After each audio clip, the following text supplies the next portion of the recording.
السلام عليكم متابعي قناة حلويات كراميلا. اليوم غادي نشوفوا طريقة تحضير ديسير أو تحلية بسيطة بثلاث طبقات. إلا عجبكم الفيديو اشتركوا في القناة باش توصلوا بجديد الوصفات. نخليكم مع المقادير وطريقة التحضير. غادي نحتاج نصف لتر من الحليب ما يعادل 500 ملل. عندي 3 إلى 4 ملاعق كبيرة من السكر الخشن أو السكر حبيبات.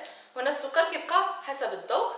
عندي ملعقتين كبيرتان من النشا أو المايزينا، ويمكن تعوضوها بالكاسترد أو بودرة الكريم باتيسير.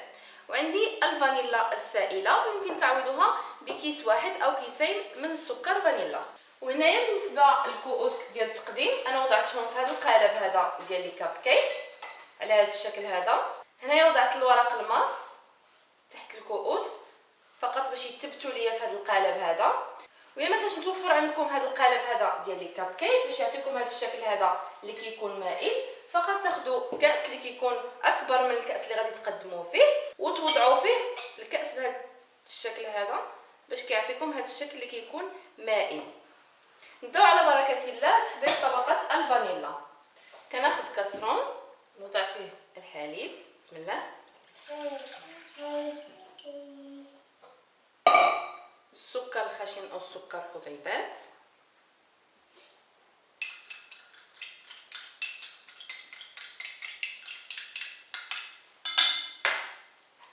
النشا،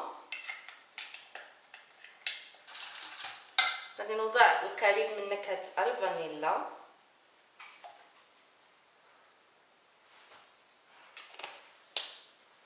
وغادي نحرك مزيان. وهنايا كنوضع الخليط فوق النار مع التحريك حتى كنحصل على كريمه كثيفه ثقيله على هذا الشكل هذا. كنوضع هذه الكريمه اللي تحصلت عليها كاس مباشره، غادي نوضعها في الكؤوس، بسم الله.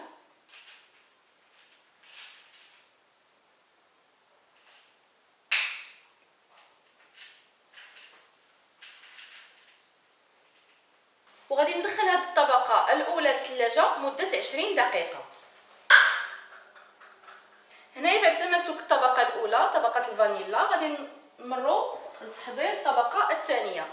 غادي نحتاج 500 ملل من الحليب ما يعادل نصف لتر، 3 الى 4 ملاعق كبيره من السكر، هنا السكر الخشن او السكر حبيبات، وهنا السكر كيبقى حسب الذوق. عندي ملعقتين كبيرتان من النشا او المايزينا، ويمكن تعوضوهم ببودره الكريم باتيسير او الكاسترد. وعندي ملعقه طعام كبيره من الكاكاو، هنا الكاكاو المر، ويمكن تعويضها بالكاكاو الحلو. وعندي نكهه الشوكولا كتبقى اختياريه. نبداو على بركه الله. غادي ناخذ كاسرون نوضع فيه الحليب، السكر الخشن او السكر حبيبات، وعندي النشا، نشا الذره،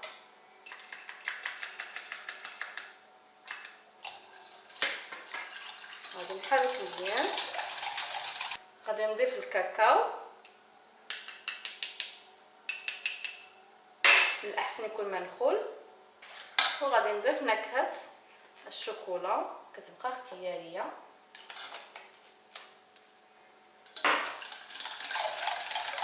وهنايا كنوضع الخليط فوق نار متوسطه مع التحريك الجيد بهذه الطريقه هذه حتى كنتحصل على كريمه كثيفه.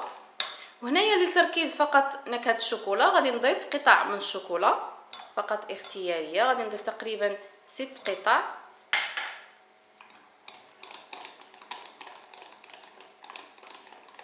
وغادي نستمر في التحريك حتى ذوبان كل الشوكولا. وغادي نملأ الكؤوس بهذه الطبقه، طبقه الشوكولا، بسم الله.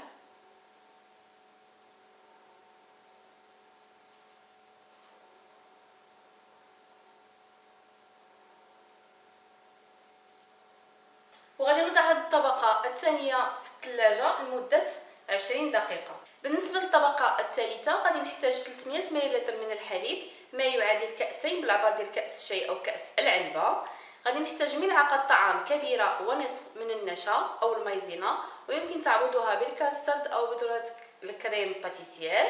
وغادي نحتاج 3 إلى 4 ملاعق السكر الخشن أو السكر حبيبات، وملعقة طعام كبيرة من القهوة سريعة الذوبان أو نيسكافيه.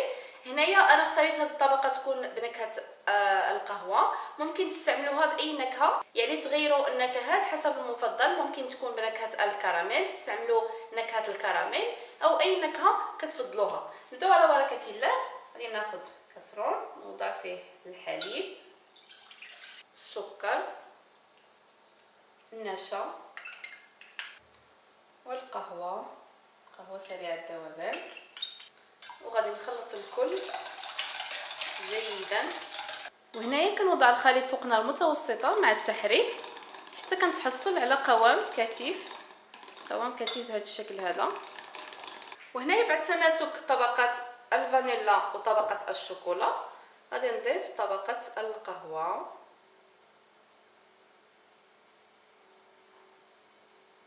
هنايا فقط زينتها بالقليل من الشوكولا اللي تبقات لي من الطبقه الثانيه. دابا غادي ندخل هاد الكؤوس للثلاجه مده ساعه تقريبا. وهذا هو الشكل النهائي ديال التحليه البسيطه ب3 طبقات. الا عجبتكم الوصفه اشتركوا في القناه باش توصلوا بجديد الوصفات. تلاقاو في وصفه اخرى ان شاء الله، والسلام عليكم.